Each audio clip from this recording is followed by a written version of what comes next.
Salut à tous, on se retrouve pour un nouveau numéro de Faites le Papier. On va analyser ensemble le quintet du dimanche 21 août sur l'hippodrome de Deauville, le meeting estival qui se poursuit. 2000 mètres à parcourir, des chevaux d'âge que l'on connaît bien et une piste qui risque d'être souple, qui pourrait pourquoi pas changer la donne. Tout de suite, on fait le papier.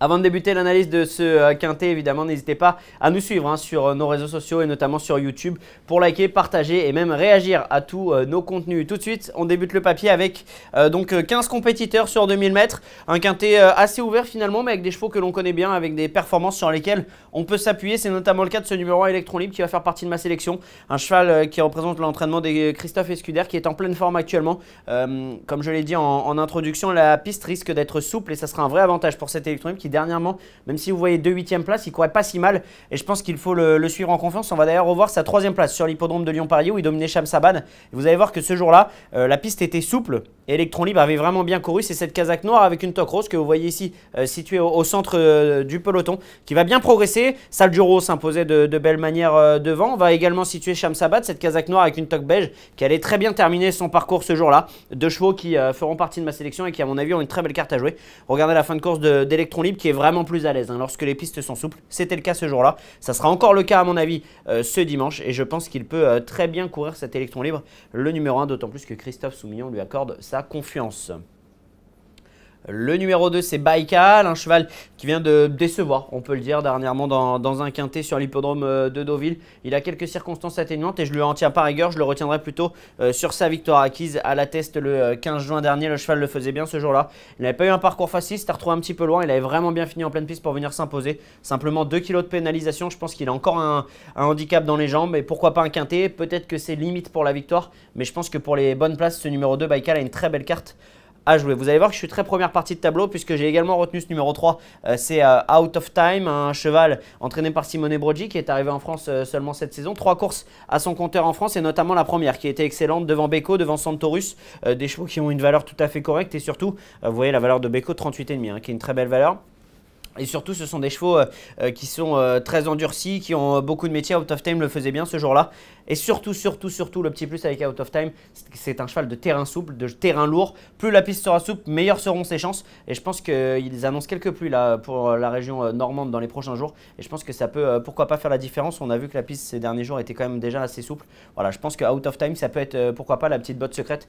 En tout cas, moi, j'y crois beaucoup. Avdancer, le numéro 4, effectivement, sera avantagé par les pistes souples. Maintenant, il m'a quand même déçu les dernières fois. Je pense qu'il est peut-être pas dans la forme de sa vie, donc je ne vais pas le retenir malgré la présence de Michael Barzalona sur son dos. Shamsabad, lui, est en très belle forme. Un cheval entraîné par Didier et Pauline Prodhomme qui va apprécier si la piste est bien souple. Un cheval que l'on ne présente plus à ce niveau de la compétition, qui a pris du moral, je trouve, dernièrement en étant deuxième derrière Alcuin sur l'hippodrome de Saint-Cloud dans une course de gentleman. Il était confié ce jour-là à Florent Guy. Il a terminé très loin du gagnant. Malgré tout, il avait laissé ses poursuivants dans le lointain également. Et je pense que cette course lui aura fait le plus grand bien pour préparer cette course qui est sans doute un objectif. Donc j'aime bien la candidature de ce Shamsabad.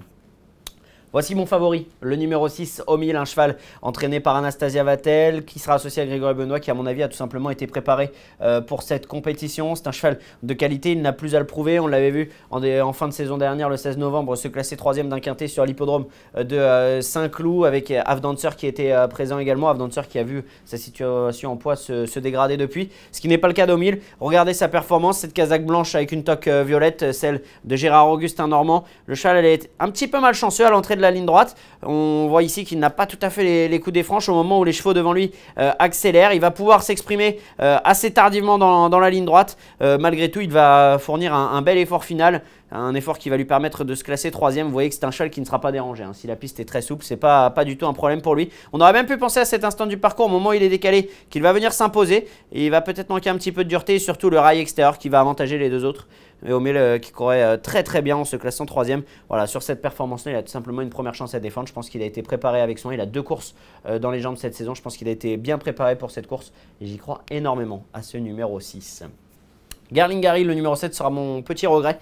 C'est un cheval que l'on ne présente plus. Il est âgé de 11 ans, présenté par Corinne Baron-Barbe. Je trouve que sa dernière course n'est pas si mauvaise que ne l'indique le résultat. Il a encore perdu du poids au niveau de sa valeur, à présent en valeur 37. Voilà, je crois que le cheval va pas tarder à refaire surface. Il a 2 courses cette saison, sa rentrée n'était pas mauvaise. J'étais chaud la dernière fois, il m'a un petit peu laissé sur le bord de la route. Je regrette de ne pas pouvoir le retenir, mais attention à ce numéro 7, Garling Gary, même s'il ne figurera pas dans mon pronostic. Rue des Irlandais a eu un petit break depuis sa dernière course du 1er juin où elle était bonne 3e sur l'hippodrome de Saint-Cloud. Une jument qui adore les terrains souples. Je pense que la piste sera, en tout cas elle ne sera pas rapide. La piste ce dimanche, elle est un petit peu usée avec le nombre de courses qu'il y a eu. Il y a eu quelques plus récemment, il y en a encore attendu pour ce week-end. Donc la piste sera au moins souple et ça va être un vrai avantage pour Rue des Irlandais qui a prouvé à maintes et maintes reprises qu'elle était ultra compétitive à la valeur qui est la sienne. Donc je vais retenir en très haut rang ce numéro 8 Rue des Irlandais qui sera confié à Olivier Pellier. On a fait une première partie de parcours, j'ai envie de dire, avec 8 concurrents analysés sur 15. Vous voyez que la première partie de tableau me plaît beaucoup. J'ai retenu le 1, le 2, le 3, le 5, le 6 et le 8, soit 6 chevaux de mon pronostic qui en comportera 7. On va aller un petit peu plus vite sur la deuxième partie de tableau. Mais en tout cas, vous l'aurez compris, je suis assez confiant avec les chevaux du haut du tableau. J'ai quelques petits regrets évidemment, Garling Gary comme j'ai dit et même Have Dancer. Donc comprenez que le haut du tableau ont vraiment de très belles chances à défendre. Le numéro 9, c'est Ronaldo.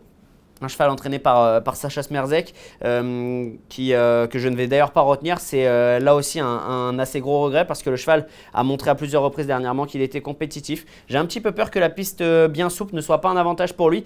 Et en plus dernièrement je trouve qu'il n'a pas vraiment d'excuses à faire valoir. Donc voilà, il m'a un petit peu laissé sur le bord de la route dernièrement. Je pense que sa marge est quand même assez réduite en 36 de valeur. Donc voilà, je ne vais pas le retenir, mais c'est évidemment une des nombreuses chances pour les places. Estoppel, le numéro 10, un profil assez atypique. Une pouliche qui est arrivée chez Édouard Montfort après un début de carrière outre-Manche, qui est arrivé chez Édouard Montfort, qui a signé 3 victoires. Alors voilà, difficile de la juger. Son avant-dernière ligne n'était pas terrible. Dernièrement, sa ligne est très bonne, mais la course a été un petit peu particulière, un petit peu tactique. Et ce jour-là, Yohan Barrier a très bien joué le coup et il s'est imposé un petit peu en volant la course, comme on peut le dire. Maintenant, ça n'empêche que la pouliche a fait une très belle valeur. Donc voilà, je ne sais pas trop me situer avec cet Estoppel. J'ai besoin de l'avoir prouvé sa compétitivité en valeur 36, mais ça ne serait pas étonnant qu'elle ait même peut-être un petit peu de marge. Donc on la suivra de près, ce numéro 10. Le numéro 11, c'est en or, un cheval un petit peu caractériel qui ne fait pas toutes ses courses. Vous voyez à sa musique, 0, 4e, 0, 1er. Un cheval qui fait un petit peu un coup bien, un coup moins bien. Il sera muni d'œillères, ce qui est quelque chose qui lui est arrivé à 3 reprises dans sa carrière. Et lors de ses 3 courses avec les œillères, il a remporté 2 victoires. Donc c'est vraiment un élément qui peut lui permettre de se déclencher. Il est plutôt bien pris sur l'échelle des valeurs en 35. Maintenant voilà, dans les quintés plus, j'aime bien prendre des chevaux qui sont assez fiables. Et c'est pas forcément le cas de ceux en or, même si l'argument des œillères est évidemment à prendre en compte. Le numéro 12 à présent, c'est Trabuco, qui sera mon 7e et dernier cheval que je vais retenir. La montre de Thomas Trullier, un cheval que l'on ne présente plus. Dernièrement, je trouve qu'il a quelques excuses à faire valoir lors de son quintet plus sur l'hippodrome de Clairefontaine. C'est un cheval que j'aime beaucoup. Il faut plutôt le reprendre sur cette 4e place obtenue à Paris-Longchamp où il terminait juste derrière Ronaldo d'ailleurs. Cette course était très bonne. Je pense qu'il a vraiment prouvé qu'il était compétitif. La piste souple, un vrai plus pour lui. Voilà, je crois qu'il a pas mal d'atouts dans son jeu pour finir à l'une des 5 premières places, ce numéro 12. Trabuco. Mike Hurcum, le numéro 13. Un cheval qui affiche une musique presque parfaite, un cheval qui est toujours à l'arrivée, plutôt dans les catégories un petit peu inférieures. J'ai peur que là, la catégorie soit un petit peu forte malgré la présence de Maxime Guyon qui aurait certainement pu monter d'autres concurrents dans cette épreuve. Il faut y voir un signe, c'est vrai que sa dernière 4e place n'est pas mauvaise, mais malheureusement j'ai dû faire 100. Le numéro 14, c'est Cogolin, qui à mon avis pour le moment est plus un cheval de 2e épreuve, qui pour le moment n'a pas prouvé qu'il avait la valeur des quintés plus en bas de tableau comme ça. Ça me paraît un petit peu compliqué. Enfin le numéro 15, Let's Marvel, l'un de mes nombreux regrets là également. Un cheval entraîné par Stéphane Cerulis, un local à Deauville. Le cheval m'a déçu la dernière fois. Voilà pourquoi la raison principale pour laquelle je ne le retiens pas. La dernière fois, je trouve qu'il n'a pas vraiment d'excuses. Il est 7e. Voilà, j'aurais aimé le voir bien courir pour lui accorder ma confiance. D'autant plus que lui, le terrain bien souple, je ne suis pas sûr que ça soit forcément un avantage. Ce qui n'est pas le cas de plein d'adversaires que j'ai déjà cités. Voilà. Pour l'analyse de ce quintet, on a passé en revue tous les concurrents avec, vous voyez, sur la deuxième partie de tableau, simplement le numéro 12, Trabuco, que j'ai retenu. Quelques regrets, hein, vous l'aurez compris, les quintets en place, ce sont vraiment des quintets très ouverts. Il y a pas mal de chevaux qui ont des chances. Il a fallu faire un choix. Et j'ai fait un choix en 7 chevaux que vous allez voir apparaître dans quelques instants. Le numéro 6, Omil, que je place en tête. Je pense vraiment qu'il a un quintet dans les jambes, mais pourquoi pas mieux à l'avenir. Rue des Irlandais avec le terrain souple, ça va être très bien. Out of Time, ma petite botte secrète. Electron Libre, un cheval que l'on connaît par cœur. Trabuco, que je reprends volontiers. Shamsabad, également un vieux briscard qui fait vraiment toutes ses performances dans les quintets. Et enfin, le numéro 2, Baikal.